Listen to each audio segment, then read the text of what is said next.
Sobrang...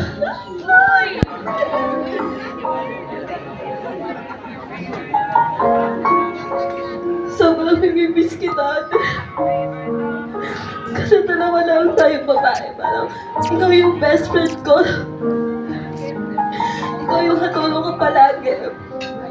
Ikaw yung lagi kong nilalapitan. Yung hinihingaan ko ng tulong kapag kailangan ko. Like, ikaw talaga yung kinakonsider ko as friend ko talaga.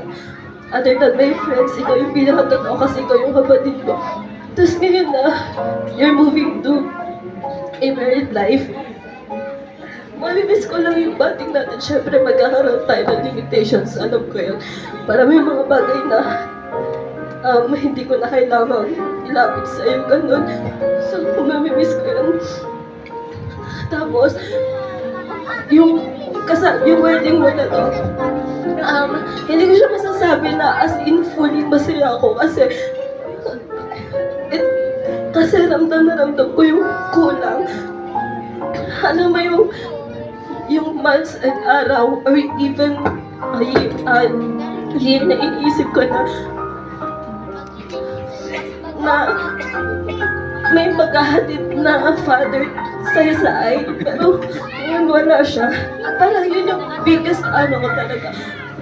So hindi ko masabi na fully masaya ako kasi at the same time, ganun yung nararamdaman ko na parang may kulang talaga. So ayun, sana kahit ngayon na may family ka na, Kuya Ricky, ikaw na ba yung bahala kay ate? So kayo na yung dalawa yung magdidesisyon. May limitations na rin yun kay mama. At sa aming tatlong natitira. Pero sana huwag nyo kaming kalimutan.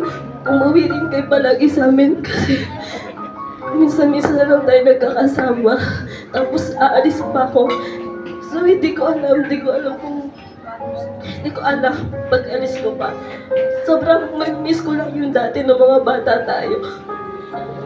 Na magkalaro lang tayo ganun. Tapos ngayon, ito na, ikakasal ka na. Tapos kailangan nang i-let go. Tapos ibigay kay Kuya Ricky. Ayun lang po. Salamat sa lahat ng mga tulong ko, ate. That was very powerful and sincere love coming from your sister. Oo, palakpakan naman natin yung mga magkapatid mga kaibigan. Alam mo, sa ganitong uri ng pagkakataon, bibihira lang yung makaka-relate ng nararamdaman ng magkapatid, no? But I truly believe on this moment of time, I really appreciate and I really feel and I would like you to know that I really relate with your story. Oo, dahil ako rin po, I'm with my sister all throughout my life. And of course, as a matter of fact,